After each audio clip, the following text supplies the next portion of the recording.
दोस्तों नमस्कार, मैं हूं रूपा पंडित। कारा न्यूज की खास मुलाकात इस कार्यक्रम में आप सभी का बहुत बहुत स्वागत है। आज हमारे साथ हमारे स्टूडियो में एक ऐसी नागपुर की फेमस शख्सियत उपस्थित हुई है जो कि इंटरनेशनल सेलिब्रिटी मेकअप आर्टिस्ट तो है ही, साथ ही हाइड्रा स्पेशलिस्ट भी है।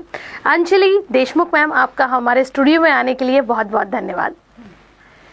दोस्तों, दक्षिण कोरिया वैसे तो एक साफ सुथरा देश है। ये देश अपनी साफ सफाई पर विशेष ध्यान देता है। आपको बता दें कि दक्षिण कोरिया की आबादी 5 करोड़ से ऊपर है। दक्षिण कोरिया प्लास्टिक सर्जरी करवाने में सबसे आगे रहता है। ये देश कैपिटल ऑफ प्लास्टिक सर्जरी के नाम से भी जाना जाता है। आपको बता दें कि यहाँ के लोग खूबसूरत दिखने के लिए सबसे ज्यादा प्लास्टिक सर्जरी ही कराते हैं। इसके अलावा यहाँ के लोग अपने फिटनेस पर भी बहुत ध्यान देते हैं। दोस्तों, फिटनेस पर ध्यान देना तो बहुत जरूरी है, लेकिन ऐसा क्या है दक्षिण कोरिया में जहां के प्रोडक्ट्स जो हैं इंडियन लोगों को बहुत लुभाते हैं। दरअसल मैं आपको ये सारी जानकारी इसलिए दे रही हूँ क्योंकि आज हमारे साथ जो हमारी सेलिब्रिटी यहाँ पर स्टूडियो में उपस्थित हुई है, उन्होंने हाल ही में दक्षिण कोरिया में जाकर वहाँ के प्रोडक्ट्स के बारे में बहुत सारे नॉलेज जो है वो गेन किया है। सबसे पहले तो अंजलि मैम, एक बार फिर आपका स्वागत है। ये बताइए कि दक्षिण कोरिया में जाकर आपका एक्सपीरियंस कैसा रहा? काफी अमेजिंग एक्सपीरियंस रहा है। काफी अलग है अपना इंडिया और कोरिया। काफी डिफरेंस है हर लोगों में। उनकी जैसे उनका रहन है, सहन है, जैसे एकदम पर्सनालिटी बिल्कुल एकदम बोले जाए जैसे डॉल देखते हैं ना, परफेक्ट डॉल जैसे वो लड़कियां, ऐसा लगता है सही में उसको छू के देखूं ओरिजिनल है कि नहीं है। इतना यानी उनका रियलिटी स्किन इतनी ग्लोइंग करती है और वहाँ पे एफर्ट भी बहुत। हर लेडीज इतना हार्ड वर्किंग कर रही है कि सुबह 6:30 बजे से उनका वर्कआउट चालू हो जाता है। क्या बात है। इतना रश दिखेगा आपको रास्ते पे कि उनका 6:30 बजे से चालू हो जाते हैं ऑफिस वगैरह। बहुत हार्ड वर्किंग है। अच्छा मैम, ये बताइए कि दक्षिण कोरिया में आप किस लिए गए थे? मैं एटोमी एक कंपनी है जिसका स्किन के लिए बहुत अच्छा प्रोडक्ट है। तो मैं ब्यूटिशियन हूँ, तो मुझे भी लगा कि इसके बारे में थोड़ा डीप अपन नॉलेज लेना चाहिए, क्या है कैसे है। तो मैंने सर से बात की तो वो बोले अपने अभी इंडिया की टीम जा रही है, चलिए मैम आपको भी जो भी सीखना है वो हो जाएगा। तो मैंने गई तो मैं हर वो प्रोडक्ट देखी। वो कोलमार सिटी है जो वहाँ पे, तो वहाँ पे लॉरियल भी बनता है उसी कंपनी में, बैग भी बनता है और हमारा एटोमिक का प्रोडक्ट भी बनता है। तो कोरिया प्रोडक्ट इतना यानी वो लोग डीपली उनको जैसे स्किन में कितना जाना चाहिए, कैसे बनना है, वो सब मैं नॉलेज लेके आई हूँ। क्या बात है। ये बताइए कि दक्षिण कोरिया से जो प्रोडक्ट आपने लेकर आए हैं, दर्शकों इस इंटरव्यू होने के बाद हम आपको वो सारे प्रोडक्ट से भी रूबरू करवाएंगे, लेकिन अंजलि मैम ये बताइए कि उस प्रोडक्ट्स का इस्तेमाल जो है आपने इंडिया में आकर अभी तक किया है? हाँ, मैंने आई तब से मेरा वही कोरियन ही चल रहा है। अभी भी मेरे को 2-3 फोन आए हैं कि मैम हमको कोरियन फेशियल करना है।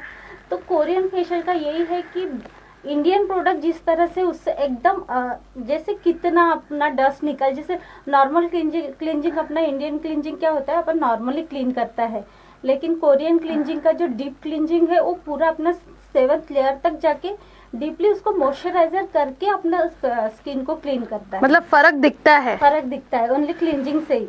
अच्छा। क्लींजिंग भी जैसे अपने इंडियन प्रोडक्ट में एक क्लींजिंग होता है, इसमें 2 रहता है, डीप क्लींजिंग, फोमिंग क्लींजिंग। उसके बाद स्क्रब भी इसका जैसे अपने इंडियन स्क्रब कैसे रहता है, एप्रिकॉट रहता है, थोड़ा रैशेस बिल्कुल लेकिन इसका क्लींजिंग मैं आपको बताऊंगी, स्क्रब बताऊंगी, एकदम जेल है, स्मूथ है। हाँ स्मूथ। अब ऐसा पता भी नहीं चलेगा कि अपना स्क्रब हो रहा है। जी जी जी।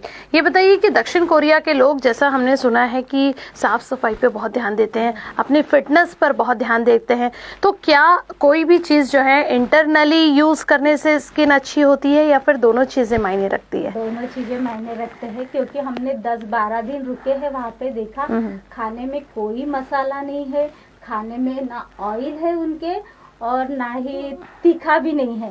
यानी ये समझ लो कि अपने खाने पे डिपेंड है। अपना इंडियन कैसा है, अपने को मसाला स्पाइसी चाहिए। बिल्कुल। तो वो सब उनके खाने में नहीं है। और उस एटमॉस्फेयर बहुत ठंडा और ऐसे लगता है चारों तरफ से एसी चालू है, इतना कूलिंग लगता है। तो शायद इस वजह से भी है कि उनकी स्किन अच्छी होती है, तो अपने को भी वही करना है। धूप में जाना है तो सनस्क्रीन लगाना है, कोरियन प्रोडक्ट देते हैं जो होम केयर के लिए, वो यूज़ करना है। और ऐसा नहीं है, अपन भी अपनी स्किन कोरियन स्किन जैसे कर सकते हैं, लेकिन कुछ कुछ प्रोडक्ट्स भी, और जो जैसा कि उन्होंने कहा कि अपनी फिटनेस पर ध्यान रखते हैं, और बहुत सारी चीज़ें हैं जैसे उनका वर्कआउट है वो भी मायने रखता है, क्योंकि आप जितना ज़्यादा फ्रेश हवा में जाओगे तो उतनी स्किन भी आपकी ग्लो करेगी। आप जितना स्पाइसी तेल वाला और तला भुना अवॉइड करेंगे, कोरियन स्किन जो है वैसी स्किन हम इंडियंस भी बना सकते हैं, लेकिन उसके लिए बहुत सारी चीज़ें हैं जिसके लिए हम इंडियंस को कॉम्प्रोमाइज़ करना पड़ेगा। सबसे पहला तो ये कि हम इंडियन लोगों को तला भुना चीज़ें जो हैं उससे परहेज करना पड़ेगा, स्पाइसी चीज़ें अवॉइड करनी पड़ेगी, और फिटनेस पे बहुत ध्यान देना पड़ेगा। जैसा आपने एक पॉइंट जो कहा वो मुझे सीरियसली बहुत अच्छी लगी कि वहाँ के लोग जो है वर्कआउट पे बहुत ध्यान देते हैं। मतलब उनकी मॉर्निंग जो है वो 6:30 से ही शुरू हो जाती है, तो जो मॉर्निंग से वो लोग अपना वर्कआउट करते हैं आई थिंक लेट नाइट तक उनका चलते रहता है। तो कहीं ना कहीं उनकी स्किन ग्लो करने के पीछे उनका वर्कआउट है, उनकी मेहनत है कि वो हर तरीके से अपने स्किन पर ध्यान दे रहे हैं। जी अंजलि मैम, ये बताइए कि आप तो इससे पहले और भी इंटरनेशनल कंट्रीज में जा चुकी हैं, तो सबसे फेवरेट कंट्री आपकी कौन सी रही? वैसे तो झगमगाती दुनिया है दुबई। हाँ। सिंगापुर के जो फाउंडेशन थे बहुत अच्छे हैं, आज भी मैं यूज कर रही हूँ। और लेकिन कोरिया का जो स्किन का प्रोडक्ट है ना, अमेजिंग है। उसका रिजल्ट वो लगाने से पता चल जाएगा अपने को कि ये कितना इफेक्टिव है। एकदम लगाने से इतना स्मूथ करता है, स्किन मॉइस्चराइजर लगता है, और एक ऐसा ग्लासी लुक देता है जो आज तक के फेशियल में कभी नहीं मिला है। आपके 22 साल के एक्सपीरियंस में आप इस तरह से बातें कर रही हैं, तो वाकई में मुझे भी ऐसा लग रहा है कि कोरियन प्रोडक्ट जो है वो हम लोगों ने यूज़ करना चाहिए, और आप जैसे दर्शकों को भी बताना चाहिए कि दक्षिण कोरिया के जो प्रोडक्ट्स हैं वो एक बार इस्तेमाल ज़रूर करें। अगर आपको इससे रिलेटेड कोई भी जानकारी चाहिए कि इस प्रोडक्ट का इस्तेमाल कौन सी स्किन पर किया जाना चाहिए और किस प्रकार से स्टेप बाय स्टेप जो है वो प्रोडक्ट्स का नॉलेज लेना चाहिए, तो आप अंजलि देशमुख मैम से सीधे संपर्क कर सकते हैं। उनके पास जाकर इन प्रोडक्ट्स का जो है वो नॉलेज ले सकते हैं। मेरा आखिरी सवाल अंजलि मैम ये होगा कि नागपुर की गर्मी, नागपुर की ठंडी, मतलब वेदर के अकॉर्डिंग जो मेकअप होता है, क्या उस सब चीज़ों का भी नॉलेज आपने लिया है? हाँ लिया है उनका, लेकिन इतना ही है कि उनके जो प्रोडक्ट है तो जैसे 5 स्टार होटल में या ठंडे जगह में ही हम उसका यूज़ कर सकते हैं। जैसे अपन अदर गांव में वगैरह जाते हैं तो उनके मंडप में शादी वगैरह रहती है, तो उसमें तो हम नहीं यूज़ करेंगे। लेकिन जो भी अपने ठंडा जैसे दिसंबर महीने में वगैरह अपन वो फाउंडेशन उसका मेकअप यूज़ कर सकते हैं। बाकी गर्मी के हिसाब से तो मेकअप नहीं है। वो आपके कहने का मतलब है कि दक्षिण कोरिया जो है वो एक ठंडा प्रदेश है, तो अपने इंडिया में अगर उन प्रोडक्ट्स को यूज़ करना है तो हो सके तो जैसे विंटर सेशन में, रेनी सीजन में जब बहुत ज़्यादा ठंडक हो तो उस सीज़न में करना चाहिए, और समर सीजन में थोड़ा अवॉइड करना चाहिए। जहाँ आप बाहर निकल रहे हो ऐसा ना हो कि आपका मेकअप पूरा धुल जाए। नहीं तो उसके लिए जैसे अपना सीटीएम अच्छे से रहा, जैसे क्लिंजिंग टोनर, मॉइस्चराइजर, जो प्री प्राइमर जो अपन करते हमारा बेस है वो स्ट्रांग रहेगा।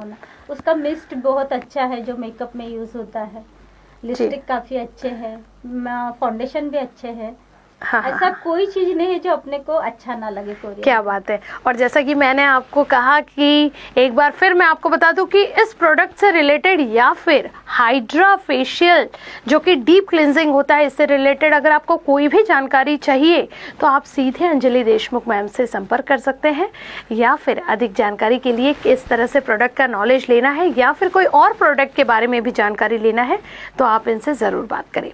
मेरा नंबर है 9860492842।